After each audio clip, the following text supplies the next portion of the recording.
So let me introduce our first speaker. Jeffrey Benson has over 40 years of experience as a teacher, mentor, and school administrator.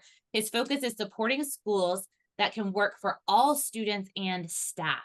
He is frequently published in education journals. He consults and coaches on working with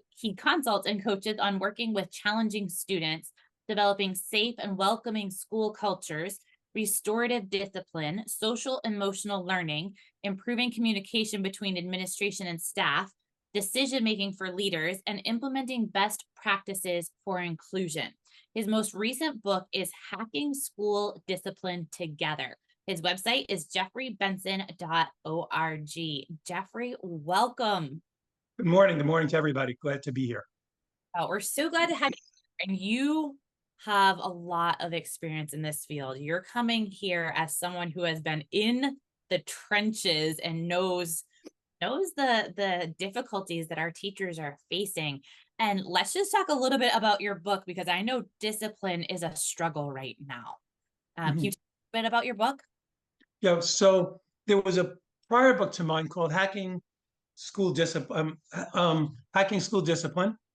And one of the things we wanted to do with the second book was to talk about actually how it's not just individual people in a school, but how do we work all together? How does admin and staff work together so that there's a culture that supports everyone moving in this direction versus just isolated people in their silos doing fabulous things with kids when kids are struggling to do the right thing. So it's a lot about school culture and how everyone plays a role in supporting that happening. And it's a little about what I want to talk about today, which is about oftentimes when we think about people in schools thriving, and this is also for admin people. So in all my years, I have an admin hat and a teacher hat. I put it back and forth regularly. But for all of us, part of thriving is not just how do I make time for myself? How do I prioritize? How do I communicate my needs? How do I get supports? How do I have a good home school balance, home life work balance? But it's also about being effective in using your authority, using your power, using your influence so that you can get what you need within a school system. And that's something we don't talk a lot about. We don't talk about power a lot. We don't talk about how do we use power? How do we work with people up and down the hierarchy? So we acknowledge that. And so part of thriving is being successful. Part of thriving is being effective. Part of thriving is knowing that you can get what you need for yourself, for your students, for your peers. So that'll be a lot of what I want to talk about today. And it's kind of woven into the Hacking School Discipline Together, in which everyone is realizing that as admin, as staff, if you don't work together, the school doesn't function well. I love the direction that you want to go, because like we talked about, like we want to empower our educators. And I love that you talked about like getting your power back. So like, let's go that direction. Cause I think a lot of their educators are feeling very disempowered, and that they don't have power. They don't have control, that everything's happening to them. So what direction do you want to go with this? So I'm going to take you back to a story where it kind of, for me, it was one of my key moments in my long and varied career as a principal of a school. And I had a new direct supervisor, been there a couple of years. And he was driving me crazy. And part for me, what I loved about being a principal and what I loved about being a teacher within my classroom and a principal within a school is there's so much you can do. There's so many interesting possibilities. There's so much distance between what ideally we want and where we're at. And I'm always like, oh, how can we innovate? How can we change things? How can we do things? And this new supervisor of mine was just like a brick wall. I just felt like he just never kind of was enthusiastic when I was enthusiastic about stuff. Um, and like one time I went to him, this kind of like one of the last straws along my path. And I want to talk about the reading program. I came in and said to him, I've been thinking about our reading scores. They're not as good as we want. I've been talking to teachers, talked to some peers in other schools, been looking at programs, things like that. And instead of like saying, wow, great, he says to me, and why am I hearing about this just now? I was like, ugh. And it's just, he continually deflated me. So I have one superpower, which is that I have met and kept great mentors in my life. So I went to see one of my mentors, and I think everyone should have someone you can talk to about the work because it's so complex, someone you trust. So I went to my mentor I saw regularly, and I was just so discouraged. And I was saying, I don't know what I'm going to do. I was thinking about leaving, even though I love my job, because I just like, and she is a lovely person. And she leans in, and she looks at me, and I'll clean up her language. She said, I don't understand why you're acting like a frustrated teenager who's because your parents aren't perfect, which was how I was as a teenager. And she said, you are banging your head against the wall over and over again. And you're getting, in some sense, satisfaction that you're proving that your boss is not fully competent. And there's something you're getting satisfaction out of that, even though it's really frustrating you, which was true. And we do that a lot. We complain about our bosses. And here's another story. And she said to me, it's interesting when you work with students, you think about who they are as learners, their skills, their strengths, their weaknesses, their growing edges, their zone of proximal development. And you kind of carve lessons together and you put lessons together and tasks for kids that meet them where they're at and lead them onward. And when you supervise teachers, you talk to me a lot about how teachers are at different points in their careers, different arcs of their careers, different family issues and things like that. And you supervise and support them to be the best they can, given their strengths and their capacities and what's not working for them. She looks at me, she goes, so why do you treat all your bosses the same? I was like, oh my God. And then she said the magic words. She looked at me, she said, I think you should write an IEP for your boss. And I was like, oh my God. And that was the moment. And we've turned that into like the operating manual. So I'm going to turn IEP. Why don't you write it the operating manual for your boss and scaffold your boss to be successful for you? I was like, oh my God. So, and I had to work through something. So my prior boss to this one was my favorite boss of all time. And she basically just supported me in everything. And if I went to her and said, I've been thinking about the reading program, I've been doing it, and she'd interrupt me and she'd say, Jeffrey, that's okay. Go ahead and do it. You don't have to fill me in on all that. I hired you to do that. I don't know that stuff. And at one time I said to her, what are the parameters I have to work within for you? And she said to me, don't break the law and don't bankrupt the school. I said, I think I can work within those parameters. I can do that. I can do that. And it gave me so much freedom and support. My Mm-hmm. new boss wasn't anything like this. And it took me a long time to figure this out because I was banging my head against the wall. I hadn't figured out how to manage up. Mm-hmm. And so I thought a lot about who this boss was and all my interactions, talked to a couple of my peers in the system, in the school. And I realized that this boss wanted to be in at the very beginning of things, wanted to know from the very beginning, which felt burdensome to me. Like sometimes all of us know whether we're doing a lesson plan or working as an admin in a school, sometimes you get your best ideas like when you're in the shower and you get out of the shower and you have this great idea. I'm not going to call him up right after that while I'm still dripping wet and saying, hey, because what I'm going to do right then is I'm going to go looking through books. I'm going to start talking to people. I'm going to capture my enthusiasm and do all that. He wanted to know as soon as I spotted a concern, he wanted to be on board. So a few things I learned from that. So one was to actually bring him in early. Mm-hmm. And it turned out that he actually had some really good ideas. He had access to resources I didn't have. He wasn't actually being obstinate and obstructive to me. He wanted to be part of it. And he felt like when I had done that all along, that I had somehow, he had constructed a narrative that I had pushed him aside and I wasn't allowing him to do what he could do to help. And when I'm coming with a finished story, he would be really upset. So I would start coming early. But sometimes I will admit I would lie and I would show up and say, "Hey, I've just been starting to think about the reading program." When I actually had done all of this research and stuff, but I would let him kind of talk to me. I'd say, "Yeah, actually, I have thought about that a little bit. I was wondering about this thing I once heard about, but I'd already researched it." So sometimes I needed to do that because ultimately my goal was to make the school as functional as possible. But it worked better. And I want to come back to this notion of thriving and having joy when my relationship with that person was better. And when I was able to help him help me. Mhm. And we have this thing in hierarchies, which causes us problems. And as you know, I became an administrator, I learned a little more about this. That we tend to think that everyone who's above us in the hierarchy is sort of omnipotent, that they have this vast amount of power that we don't have. But everyone's actually a middle manager.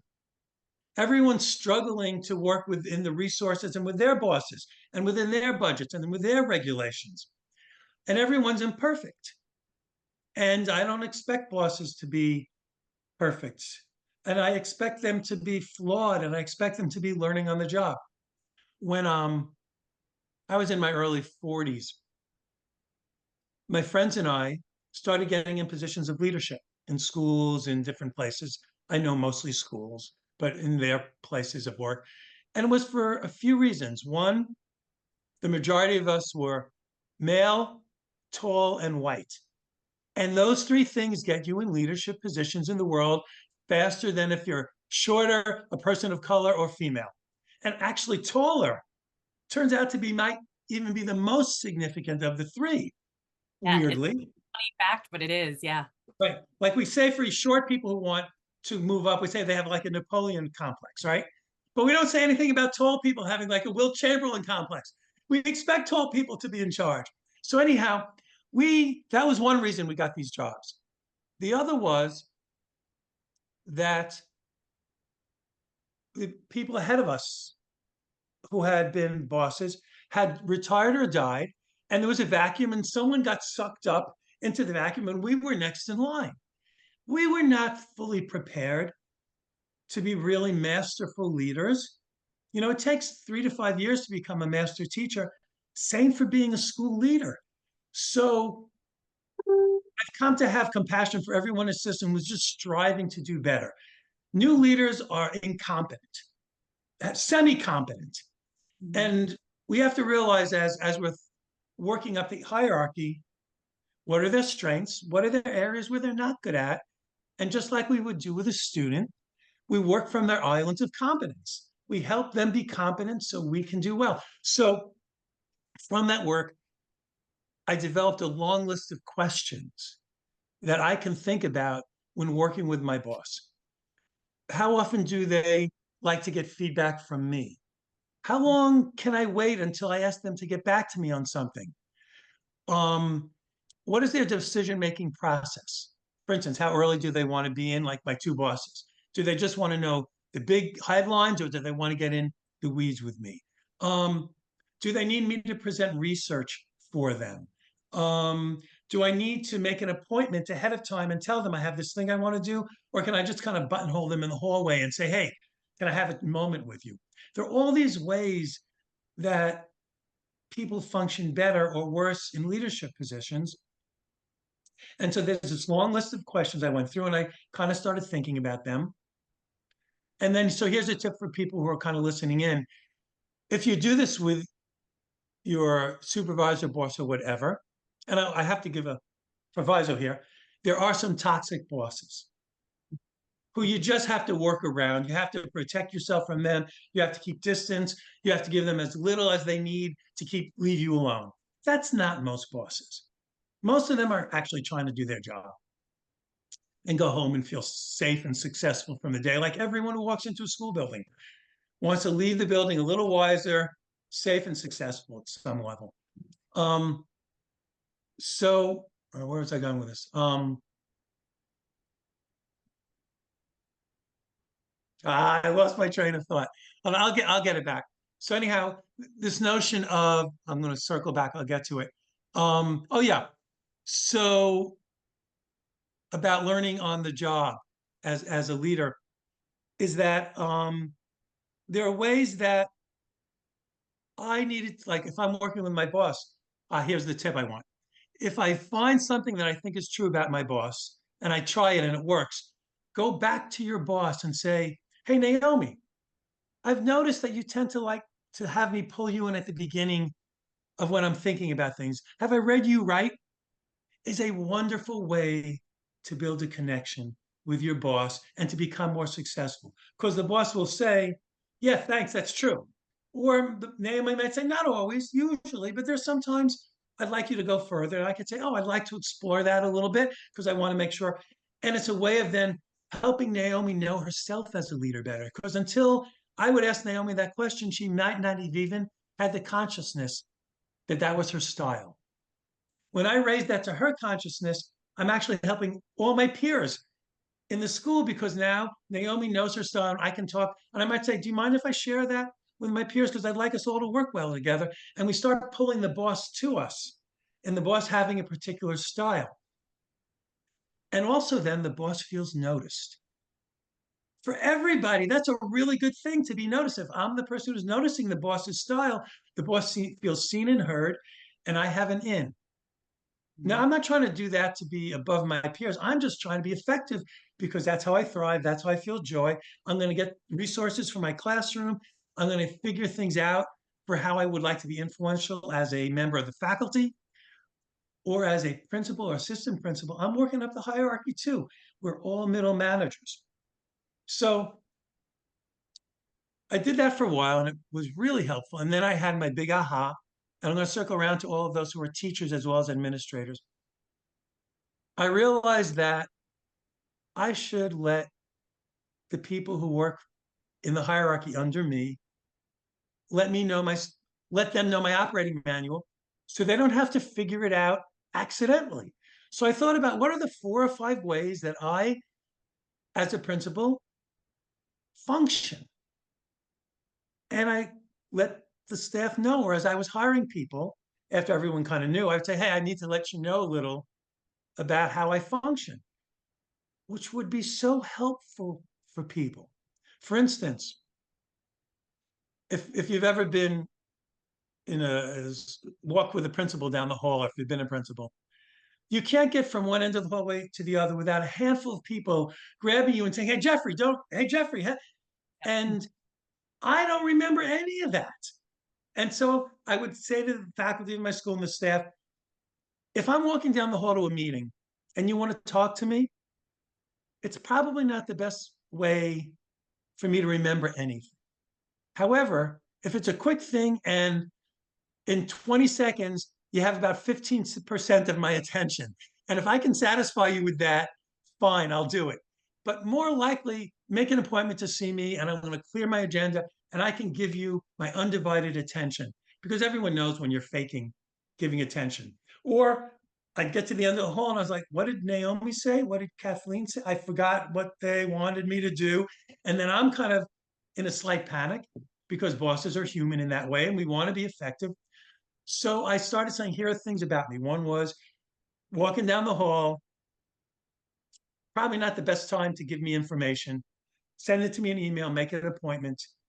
If I have time, I'm going to take out my pad and write it down. And if I write it down, I'll do it. If you don't see me write it down, it's like going to be like a helium balloon and it's going to float away out of my consciousness.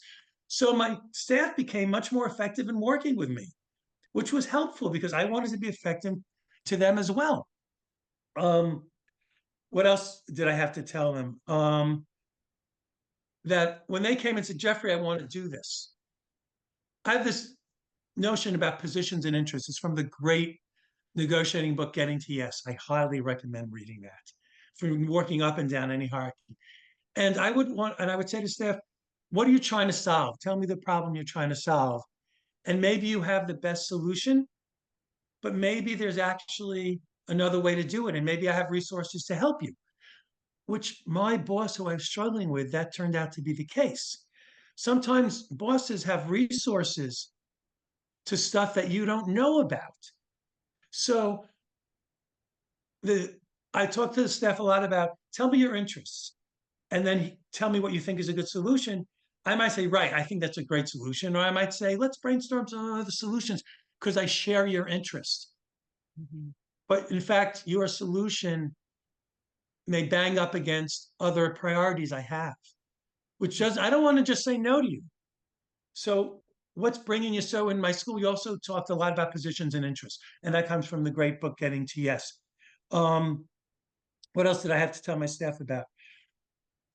I sometimes need downtime. One of the things when, and this is helpful for people to know about admin working your way up. When you go from being a teacher to an admin, no one tells you that you lose your prep time. There's no prep time. You're on 100% of the day completely. And so I would need to say to the staff, there are times I'm going to put on my door, I'm going to tell my admin assistant, unless the school's on fire, leave me alone. I need time to do something that only I can do then. And I'm also trying to keep my work home balance alive so I can thrive as a leader.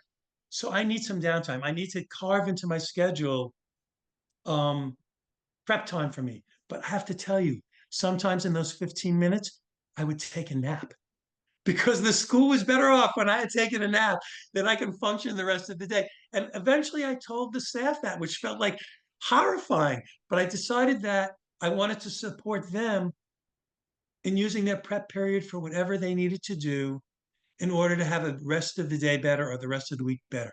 And I said to him, sometimes I think it's okay to close your door, turn off the lights, and set a time or take a nap for 10 minutes.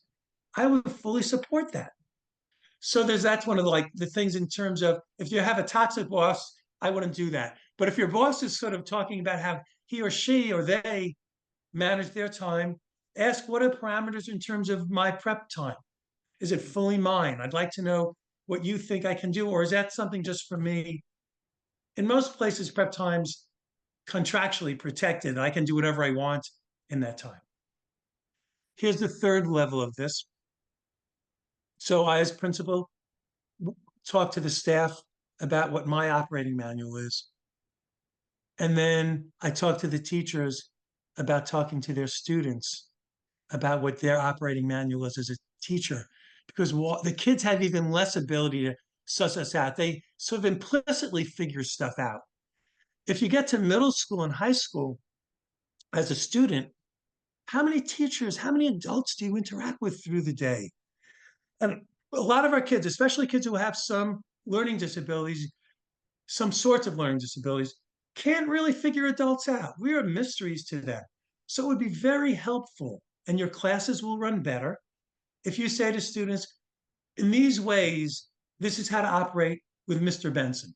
These are the things that work well for me. And then as students do that, I can also say, well done. I can say to staff, Naomi just did a great job. Remember, I had said, work with me this way. So that part of thriving is helping people understand how to work with us and making explicit our operating manual. If folks are interested, I have a couple of teachers who sent to me the operating manual for themselves that they displayed in their class at the beginning of the year. I have one from a high school teacher and one from a second grade teacher. And if you write to me on my website, jeffreybenson.org, I'll send you, because I have permission from them to send them out. And they're very idiosyncratic, but it'll give you an idea of how significant it is to let folks know how to work with you. And that helps you have thrive and have joy, and you don't hit as many kind of, I have to say this again because you haven't been explicit about it. So kids need it in some sense more than we need it as adults, especially if you think about the number of adults in the world, in the school that they have to make sense of. So, and there's an article on my website, forget what it's called. I think it's called The Emotionally Intelligent School System. And there's this notion that if everyone, superintendents, school committee people, assistant superintendents, curriculum directors, principals, assistant principals, teachers, everyone was saying, this is my operating manual. This is the way that I function best. And we can all work with each other better and not personalize when people aren't functioning and lining up their gears with us. Most people in the system would like to be effective. And most people in the system would like to be helpful. I mean, we get into the business for that, even if it gets corroded a little over time. Um, and let's scaffold each other, be successful the way we do kids on IEPs. That kind of circling back to that, to support each other in that success. I love that. I feel you have just empowered teachers to walk in and know how to manage the relationships within their daily job of, like you said, managing up and said, I love that, like setting an IEP, an operating system for your boss, and doing the same thing for your students, like going And for both. your peers. Right. Yeah, I absolutely love that. That's so empowering because we so often feel disempowered with our bosses, like you said, like so frustrated, spinning your wheels, all of that, but we can be empowered. So I love that. And you Right. have a free gift for our audience as well. I'm going to put the link in the chat if you'll tell them a little bit about it. Right. So it's one of the drafts, we've done many of them. I've done many of them with the folks I've worked with, which is here are the questions to ask the person above you in the hierarchy. Mhm. And first to go through on your own. Do I think this is true? How do I know this? How do I know this? And if you have a boss who you can work with well, you could say, hey, I was thinking about you, Kathleen, and I was wondering, is it true that you don't mind if in 3 days I send you a follow-up email? And do I read that right? So it's a whole list of questions. But I have to say that I think there are 20 on there or 15. There are probably 800 ultimately. As you work with each boss and you're trying to figure out, say, wait, I think this is their pattern. And so it's a really useful list. And I also want to say to folks, if you have more questions that you think I've left out, send them to me. I'll add them to the list because the next folks I work with will benefit from this because we all hang in this together. You know, whether we're principals or assistant principals or teachers, ultimately, you know, we have to work with each other. We have to realize that we're all flawed. We're all working, learning on the job. The jobs are really complex. And those above you in the hierarchy, you know, in the end, I hate to say, I'm going to be like, are human beings who are trying to do their job well, and they're really have never been fully trained to do the job well. You don't get the job until you do it for a few years. Yeah. Yeah. That's the unfortunate part of leadership is like, I mean, even teaching, Yes. Yeah. like you only get taught so much of your job. Like you don't get taught like the important things like classroom management and parent management and Right. boss management. Um, Right. yeah, we're all figuring out our jobs. And none of us are hired knowing 100% of our job. Right. And to, you know, also to acknowledge, and this is, I'm going to say for you who are in leadership positions, we forget that every time someone talks to us, every time you talk to someone who's a little above you in the hierarchy, you always know they have more power than you. Always, always, always. But sometimes as leaders, we forget that. And we can be buddy buddy one moment and then boss the next moment. Mhm. And that can be really disconcerting Mhm. for the staff we work with. So acknowledging the fact that we all have some degree of authority as you climb. It's not endless, it's not omnipotent, it's not omniscient. We're all limited, we're all middle managers, as I said earlier. But again, the notion is let's scaffold each other to be successful for each other. Mhm. Let's not set each other up to fail each other, but let's scaffold each other to be successful and work from each other's strengths. I love that. I love it. Let's set each other up to be successful and scaffold each other into success. Thank you so much for joining us and for all that you brought us today.